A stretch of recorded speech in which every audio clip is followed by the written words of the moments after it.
గన్నవరం శాసనసభ్యులు వెంకటరావు మాట్లాడతారు. మీడియా మిత్రులు నమస్కారం. ఈరోజు జగన్మోహన్ రెడ్డి గారు విజయవాడ జైలు దగ్గరికి వెళ్ళి ఆయన మాట్లాడిన మాటలు ఒకసారి ఆయన గతంలో నేను ఆ పార్టీలో పనిచేశా. ఏప్రిల్ 23, 2018 బ్రహ్మలింగయ్య చెరువు గట్టు మీద నుంచుని వేలాది లారీలు మట్టి తరలిపోతుంది. అట్లాగే బ్రహ్మలింగయ్య చెరువు 1400 ఎకరాలు 1500 ఎకరాలు ఈ మట్టి అంతా అమ్ముకున్నారు. సిల్ట్ తీయటం అంటే అదే ఇప్పుడు ప్రభుత్వం రిజర్వాయర్ చేద్దాం అనుకుంటే దానికి ఒక 16-17 కోట్ల డబ్బులు రాజేశారు. అలాగే సిల్ట్ తీస్తామంటే ఎంతో కొంత తీస్తారని చెప్పి, కానీ ఈయన్ని తాడి చెట్టు లోతులు మట్టి తవ్వుతారని మీరు అడిగిన మాట వాస్తవం కదా జగన్మోహన్ రెడ్డి గారు.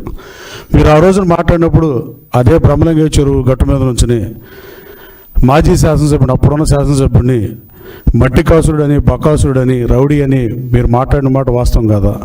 అప్పుడు మట్టి కాసుడు ఇవాళ మహాత్ముడు అయిపోయాడా? ఆ భావంతోనే మీరు జైలుకి వెళ్ళారా పరామర్శించడానికి? ఫేక్ పట్టాల కేసుని వైఎస్ఆర్ కాంగ్రెస్ పార్టీ అధికారంలోకి రాగానే ఆ రోజున బాపులపాడు ఎంఆర్ఓ ఉన్న నరసింహారావు అని నరసింహారావు అని కేసు పెడితే తర్వాత అతను వైసీపీలోకి రాగానే ఆ ఫేక్ పట్టాల కేసు ఛార్జ్షీట్లో పేరు తొలగించింది వాస్తవం కాదా?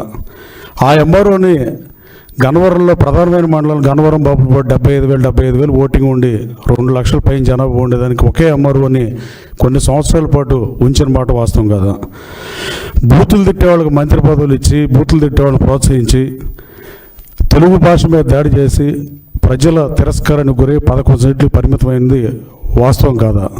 ఇంకా ఇప్పుడు కన్నా మానుకుంటే మీ పార్టీకైనా రాష్ట్ర ప్రయోజనాలకైనా అది మంచిది తప్ప ఇంకా ఇదే భాషను కంటిన్యూ చేయటం, బూతులు తిట్టామని ప్రోత్సహిస్తే ఇక ఈ రాష్ట్రానికి వైఎస్ఆర్ కాంగ్రెస్ పార్టీ ఏం చేయదలుచుకుందనేది ప్రజలు చర్చించుకునే పరిస్థితి. కేవలం పనికిమాలకు మంత్రులు ఇచ్చి, బూతులు తిట్టే వాళ్ళకి మంత్రులు ఇచ్చి ఆ 11 స్థానాలకి పరిమితం అయిపోయే విషయాన్ని తెలుసుకుంటే మంచిదని మీ ద్వారా తెలియజేస్తూ, అలాగే వైఎస్ఆర్ కాంగ్రెస్ పార్టీ అధికారంలో ఉన్నప్పుడే గన్నవరం పిఎస్సిఎస్ అధ్యక్షుడు కాసన్నేని రంగబాబు గారు పార్టీ మారాడనే ఉద్దేశంతో నాతో పాటు బ్యాంక్ చైర్మన్ పదవికి రాజీనామా చేసి మారాడు.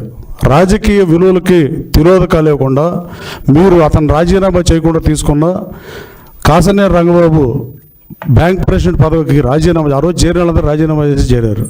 చేరిన రంగబాబు గారి మీద ఆయన కాళ్ళు ఎరగొట్టి, ఆయన మీద కాళ్ళు ఎరగొట్టినప్పుడు, గోడవల్లి నరసయ్య గారి ఇంటి మీద దాడి చేసినప్పుడు కానీ, అలాగే మాధవ్ సింగ్ గారి షాపు అక్రమంగా ఆ రోజు ఎంఆర్ఓలు, ఆ రోజున శాసనసభ్యుడు పడేసినప్పుడు కానీ మీరు ఒక్కసారన్నా ముఖ్యమంత్రిగా అసలు ఏం జరిగిందో కనీసం ఫీడ్ అన్నా తీసుకున్నారా ఇంటెలిజెన్స్ నుంచి కూడా? ఇన్ని చేసినప్పుడు మాడకుండా మళ్ళీ పైపెచ్చు మీరు ఎందాక మాట్లాడినట్లు కొడాలి నాని కానీ, గన్నవరం మాజీ శాసనసభ్యుడు కానీ, ఇంకొక ఆయన కానీ, వీళ్ళందరూ చంద్రబాబు గారి దగ్గర బీఫార్మ్ తీసుకుని పోటీ చేశారనే విషయం మీరు మర్చిపోయినట్టున్నారు. ఒకళ్ళు 3 సార్లు, ఒకళ్ళు 2 సార్లు, ఒకళ్ళు 1 సారి అనుకుంటా.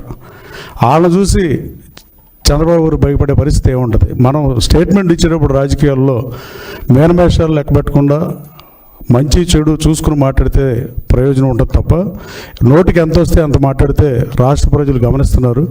జగన్మోహన్ రెడ్డి గారు మీరు బూతులు తిట్టేవాళ్ళని ఇంకా ప్రోత్సహించి ఇంకా ఇలాగే రౌడీయిజాన్ని ప్రోత్సహిద్దాం అనుకుంటే ఈ రాష్ట్రానికి వైఎస్ఆర్ కాంగ్రెస్ పార్టీ సీట్లు ఎలా పెరుగుతాయని మీరు అనుకుంటున్నారో నాకైతే అర్థం అవ్వట్లేదు. కానీ 11 సీట్లకు పరిమితమై మీరు అసెంబ్లీకి రాకుండా, అసెంబ్లీలో టైం ఎవరు, మైక్ ఎవరు, ప్రధాన ప్రతిపక్ష హోదా ఎవరు, ఏదో కల్లిపొల్లి మాటలు చెప్తున్నారు. రేపు వచ్చే ఎన్నికల్లో మీరు మేనిఫెస్టోలో పెట్టేయండి. అయితే 89 సీట్లు ఇచ్చి అధికారంలోకి వస్తే నేను శాసనసభకు వస్తా, లేదు 10% ఆఫ్ సీట్స్ రావాలి కాబట్టి 175 అయితే 175, పెరిగిన సీట్లు 18 సీట్లు వస్తేనే నేను అసెంబ్లీకి వస్తాను మీరు మేనిఫెస్టోలో పెట్టి పోటీ చేయమని కోరుతూ, ఇలాంటి వాళ్ళని ప్రోత్సహించి మీరే మట్టి కాసుడు, బకాసురుడు, వేల లారీలు తోలుకున్నాడు, దొంగేళ్ల పట్టాలు, ఇలా ఇన్ని మాట్లాడిన తర్వాత మనం మాట్లాడేటప్పుడు ఆ రోజు మాట్లాడింది రికార్డు ఉంటుంది, ఇవాళ మాట్లాడింది రికార్డు ఉంటుంది, శాసనసభలో అయినా బయటైనా. మీరు అట్లా మాట్లాడటం డెఫినెట్గా ఆక్షేపణీయం, బాధాకరం కూడా. అలాగే జైలు బయటకు వచ్చిన తర్వాత పోలీస్ అధికారుల్ని బట్టలు ఓడదీస్తానంటూ ఈ సభ్య సమాజం హర్షించే పరిస్థితులు నేను